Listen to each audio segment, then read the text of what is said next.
ఓడిపోతాం అనేటువంటి స్పృహ లేకుండా మనకు ఆటపాటలతో గెలుచుకునేటువంటి చరిత్ర ఈ నియోజకవర్గంలో ఉండే. ఉత్తగానే బాయ్ బాయ్ చెప్తే గెలవరు. ఒళ్ళు వంచి పనిచేసి ప్రజల ఆశీర్వాదం పొందగలిగితేనే ఎన్నికల్లో గెలవగలుగుతాం, లేకపోతే ఎన్నికల్లో గెలవం. నాకు తెలిసి జెడ్పీటీసీలు మనమే గెలిచేది, ఎంపీపీలు మనమే గెలిచేది, సర్పంచులుగా గెలిచిన వాళ్ళు ఇండిపెండెంట్గా అటు ఇటు గెలిచినప్పటికి కూడా మళ్ళీ 100% మనతో పాటుగానే కలిసి ఉండేది, పని చేసుకునేది. మనం ఎప్పుడు ఈ కొట్లాటలు లేవు. పార్టీల పరమైన కొట్లాటలు లేని ఏకైక నియోజకవర్గం హుజురాబాద్ నియోజకవర్గం నాకు తెలిసి. ఎప్పుడు పార్టీల పరమైన పంచాయతీ లేదు. ఈ మధ్య స్టార్ట్ అయింది, కానీ 2021 కంటే పూర్వం ఎప్పుడు పార్టీల పరమైన పంచాయతీ లేదు.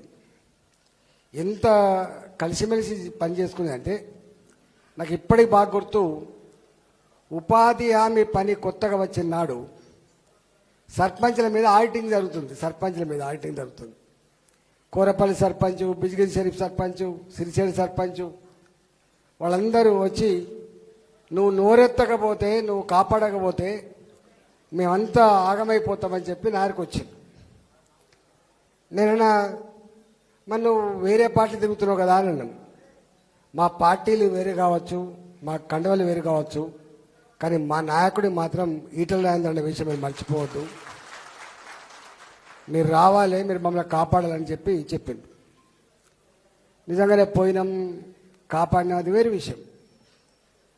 అప్పుడు కొంతమంది మా వాళ్ళు కూడా అనేది నాతో ఉంటోళ్ళు, అన్నకి ఇట్లా అయితే ఎట్లనే వాళ్ళు ఎన్నికలు వచ్చినప్పుడు వాళ్ళ పార్టీ వాళ్ళదే, మన పార్టీ మనదే, మళ్ళీ బాతలు గీస్తారు వచ్చేస్తారంటే చేయని వాళ్ళది వాళ్ళు చేసుకోవాలి కదా. ఎప్పుడు కూడా 100% ఒక దిక్కుంటారనేది తప్పు. అధికారం పార్టీ, ప్రతిపక్ష పార్టీ, మంచి చెడు కలిసిమెలిసి ఉంటాయి కాబట్టి తప్పకుండా అందరూ మనతో ఉంటారు అనుకోవద్దు. కొంతమంది మనకు వ్యతిరేకంగా కూడా ఉంటారు, మనం భరించుకోవాలి, కలుపుకొని పోవాలని చెప్పి మేము చెప్పేది. నాకు ఇప్పటికొకటి గుర్తుంది, 2008 అనుకుంటారు, 2008 మేము రాజీనామా చేసినాం. 2008లో సురేందర్ రాజు ఊకే నా నీళ్లు నా గ్రామ పంచాయతీ నీళ్లు అని చెప్పి ఊకే వచ్చేది. ఢిల్లీకి పోయినా మేము ఇద్దరం కలిసి. ఫస్ట్ ఎమ్మెల్యే గెలిచినప్పుడు జమ్మికుంట దహార్తి తీర్చాలని చెప్పి నేను ఇద్దరం కలిసి ఢిల్లీకి పోయినాం. సరే అక్కడ ఏం చేసినామని మొత్తం చెప్పడం బాగుండదు, కానీ ఢిల్లీకి పోయి 5 కోట్ల రూపాయలు కనుక తెస్తే తాగే నీళ్ళ సమస్య పరిష్కారం అయిందని చెప్పి చాలా చేసినాం, కానీ కాలే. 2008 ఎన్నికల్లో నేను రాజీనామా చేసిన, మీకు ఐడియా ఉండదు. 2008లో నేను రాజీనామా చేసిన, అప్పుడు కమలాపూర్ నియోజకవర్గం, హుజురాబాద్ కాదు. రాజశేఖర రెడ్డి గారు జమ్మికుంటకు వచ్చి ఎన్నికల ప్రచారం చేస్తూ ఆయన అన్న మాట ఏంటంటే, ఇగో మీరు కాంగ్రెస్ పార్టీని గెలిపించండి, ఈటల రాజేందర్ గారిని ఓడగొట్టండి, మీకు 40 కోట్ల రూపాయలు తాగే నీళ్ళ కోసం ఇస్తా అని చెప్పి జమ్మికుంట చౌరస్తాలో మాటిచ్చిపోయిండు. అంతేనా?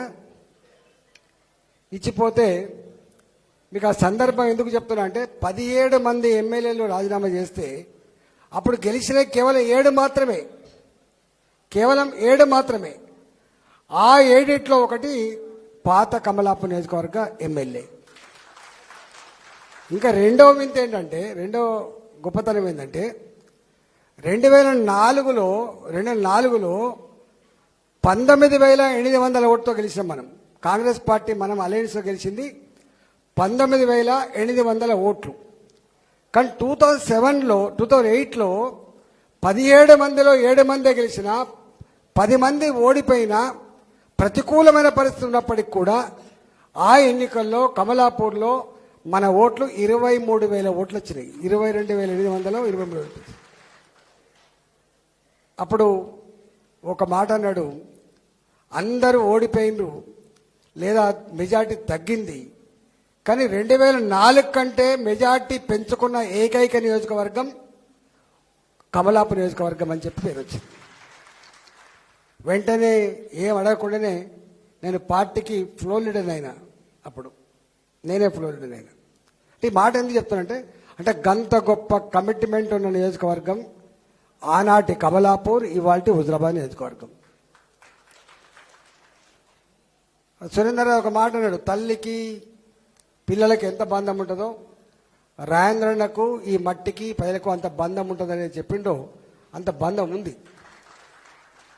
ఇవాళ చాలామంది వాస్తవంగా పార్టీలో ఉన్నవాళ్ళు ఉండొచ్చు. నన్ను ఒక 10-12 మంది సర్పంచ్ వచ్చి కలిసిపోయింది. 10-12 మంది సర్పంచ్ వచ్చి కలిసిపోయింది. నాకు మా వాళ్ళు ఫోన్ చేసిండ్రు, అన్న ఆయనని తీసుకుపోతాండ్రు, ఈయనని తీసుకుపోతాండ్రు. అరే ఎటు తీసుకుపోతారు అని అడిగిన నేను. లేదు ఆశ పెట్టి తీసుకుపోతున్నారు. మీరు అట్లాంటి పని చేయకండి. ప్రేమ ఉండి వచ్చేవాడే మనవాడు తప్ప గట్ల ఆశ పెడితే పోయేటోడు ఎప్పుడు మనం పడి ఉండడు. నువ్వు ఆశ పెడితే నీ దిక్కుపోతాడు, ఇంకొక ఆయన ఆశ పెడితే ఇంకో దిక్కుపోతాడు. మనం అట్లాంటి పని చేయొద్దు. కానీ నిజంగా కూడా నేను ఎంత అదృష్టం అంటే మీరు అన్ని ఫోటోలు చూసిండ్రు. నా దగ్గరికి ఒక 10-12 మంది సర్పంచ్లు గెలిచిన వాళ్ళు వచ్చి మేము కొట్లాడినాం సార్, ఇండివిజువల్గా కొట్లాడినాం, గెలిచినాం. ఇవాళ మీతోటే ఉంటాం. మళ్ళీ నువ్వు ఎప్పుడొచ్చినా మా పార్టీలు ఏమైనా ఉండొచ్చు, మా జెండాలు ఏమైనా ఉండొచ్చు, కానీ మీతోటే ఉంటామని చెప్పింది కొంతమంది ఏమో మాకు పార్టీలు ఏం లేదు, మీతోటే ఉంటామని చెప్పాడు కొంతమంది. ఇవాళ అట్లా ఈ ప్రవీణ్ వచ్చి కూర్చున్నాడు అక్కడ, ఇంద్రనగర్ సర్పంచ్. ఆయన మన పార్టీ కాదు వాస్తవంగా. కానీ నేను శీలం శ్రీనివాస్ గారు ఫస్ట్ కొత్తలో ప్రవీణ్ తీసుకొచ్చి సర్పంచ్ పెడతా అన్నప్పుడు చిన్న పిల్లగాడు, అంటే మొట్టమొదటి అప్పుడు ఇంకా ఇంత అది కాదు, గెలిచిండు. అంటే మొట్టమొదటిసారి సర్పంచ్ అయిండు. అయినప్పుడు మన మళ్ళీ ఎక్కడో ప్రాణం కొట్టుకొని మా అన్నత్తే మంచిగా అని చెప్పి తీసుకుపోయాడు ఆయన. ఇక్కడ 2 ఉన్నాయి. కొంతమంది ఏమో అన్నత్తే మంచిగా అని చెప్పి తీసుకుపోయిన వాళ్ళు ఉన్నారు. చెలుపులు కూడా పోయినా నేను, పోయినా నువ్వు రావాల్సి అంటే పోయినా, ఇంకా వేరే దగ్గర కూడా పోయినా నేను. కొద్దిమంది ఏమో అన్న ఫోటో పెట్టుకుంటే పైసలు, అదంతా చిన్న పని, అది మనం మాట్లాడదు ఎప్పుడు. కానీ ఇవాళ ఒకటే మీ అందరికి విజ్ఞప్తి చేస్తున్నాం, ఇక్కడ అనేక మంది సర్పంచులు నాతో 25 సంవత్సరాల కాలం పాటు కలిసి పనిచేసిన వాళ్ళు గెలిచిండ్రు. ఇంతకుముందే చెమ్మరుపల్లె నుంచి వచ్చిండ్రు సర్పంచ్ గారు. మేమందరం కలిసి గెలిపించుకున్నాం సార్, ఇక వచ్చినాం, మీతోటే మేము ఉంటాం, మాకు రాజకీయాలతో కంటే కూడా రాజేంద్రులతో ఉండే బంధమే ఎక్కువ అని చెప్పొచ్చిండు. నువ్వు ఎట్లా అంటావు? అట్లా సర్పంచ్ ఎన్నికలలో పార్టీ జెండాలు ఉండవు, సర్పంచ్ ఎన్నికలలో గుర్తులు కూడా ఉండవు, ఇక్కడ ఇండివిజువల్గా ఉంటాయి. అయినా సపోర్ట్ ఉంటుంది, గీన సపోర్ట్ అని. ఒక్కొక్కసారి ఇద్దరు ఉంటారు, ముగ్గురు కూడా ఉంటారు ఊళ్ళల్లో. రాజేంద్రన్న ఫోటో పెట్టుకుంటారో 2 ఉంటారు, రాజేంద్రన్న ఫోటో ముగ్గురు కూడా ఉంటారు. ఎవరి పనితనం మీద వాళ్ళు, ఎవరి ప్రజల పలుకుబడి మీద ఆధారపడి వాళ్ళు గెలిచి వస్తారో అది వేరే విషయం. ఇవాళ మా సర్పంచ్లకి ఉప సర్పంచ్లని వార్డు మెంబర్లని గెలిపించిన హుజరాబాద్ ప్రజానీకానికి శిరస్సు వంచి నమస్కరిస్తున్నా. ఫస్ట్ మీరు ఏ విశ్వాసాన్ని, ఏ నమ్మకాన్ని మా మీద పెట్టిండో ఆ విశ్వాసం, ఆ నమ్మకాన్ని మా వాళ్ళు తూచా తప్పకుండా నెరవేరుస్తారని చెప్పి ఆశిస్తున్నాం, మీకు హామీ ఇస్తున్నాం. వారికి తోడుగా తప్పకుండా నేను కూడా ఉంటా అని చెప్పి ఆనాడన్నా మళ్ళీ ఇవాళ కూడా మాటిచ్చిపోతున్నా.